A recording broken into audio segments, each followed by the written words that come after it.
So if you guys can see right here, there's mad hair missing right here. So Doc is gonna have this point of reference. He's gonna fill it all in right here, fill it all in right here, and keep the hairline right around that area. So yeah, I like it.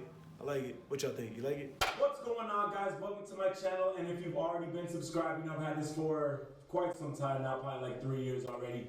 And if you're new here, I'd like for you to subscribe, and I'm gonna keep content coming. I wanna get straight to the point. Cosmetic surgery has been soaring in the charts in terms of men taking charge in that.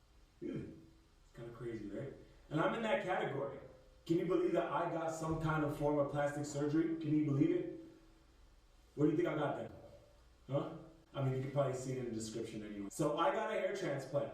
And you know, for a lot of men, it's a very sensitive topic. You know, as men, we're told that we're supposed to have a what you see is what you get type of mentality, and nothing's supposed to bother you, and you know, you need to kind of just walk around looking like shit. If you look like shit, it's okay. Don't worry about it. You know, and that's not the truth. And not to say that a bald head is looking like shit, but for me, it was. It did look pretty good. So as I'm speaking, I'm going to be showing you guys visuals of what I looked like before my surgery, during my surgery, and right now. I'm gonna reveal my hat pretty soon. I'm gonna take it off and show you guys what's going on up underneath this beanie. About that, he's like, man, like, you always wearing that hat, like, what you trying to hide?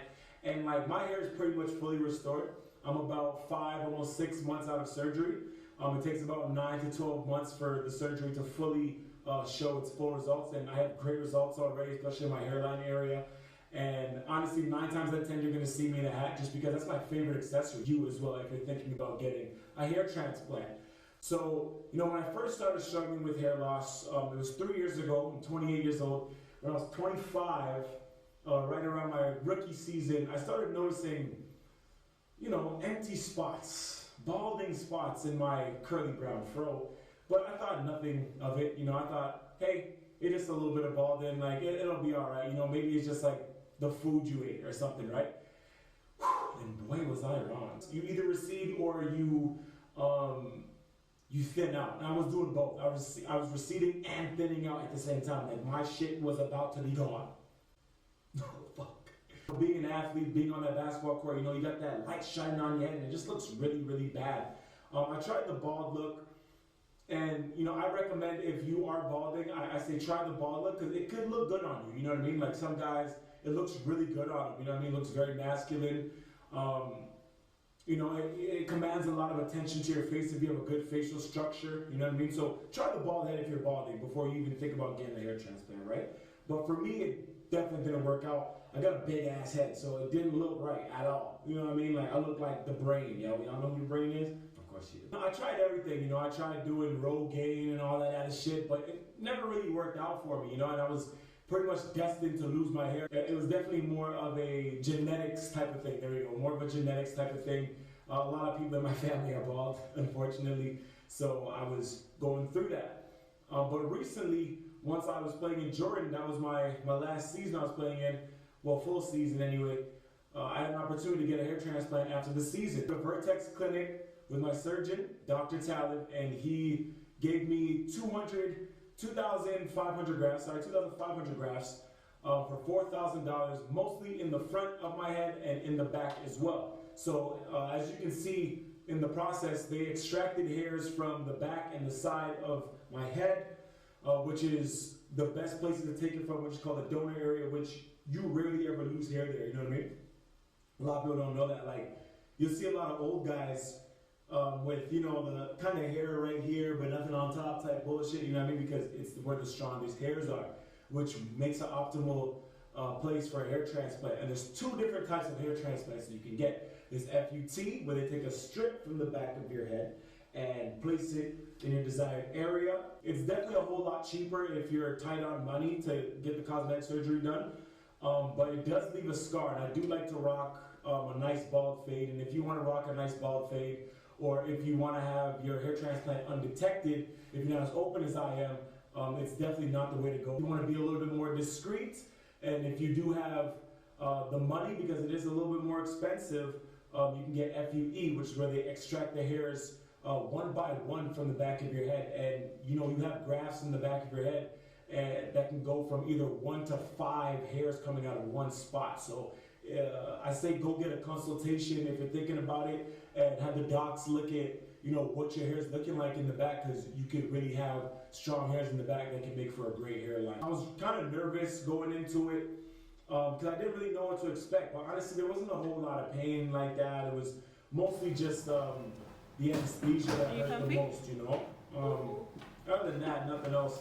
It was a 2-day procedure, and the second day was probably when I felt the most pain heading back home. Mild headaches. I couldn't wash my hair for 10 days. It was scabbing.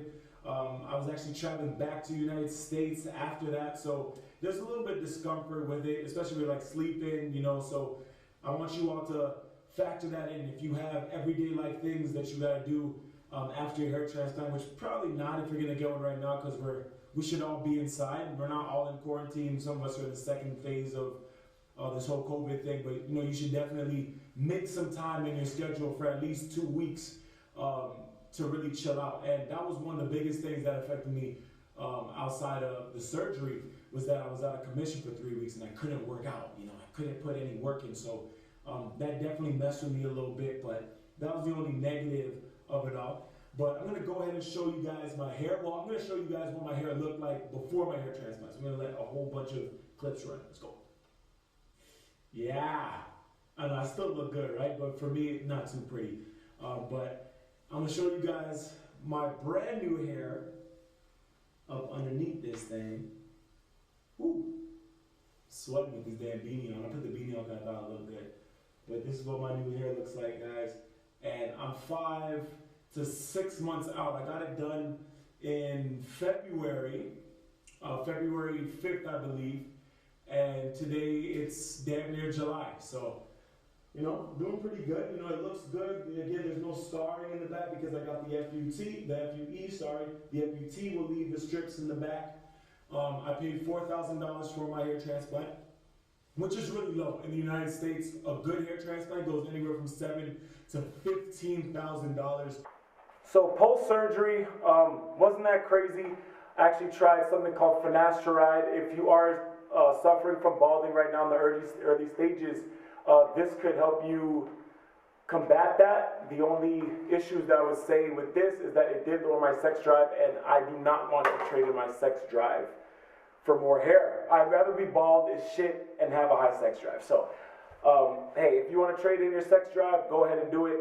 But for me, no. But it definitely works, right? So try finasteride if you're just starting to bald, guys, and they can definitely catch that early. It's a once-a-day pill, and definitely gets the job done. It's super effective.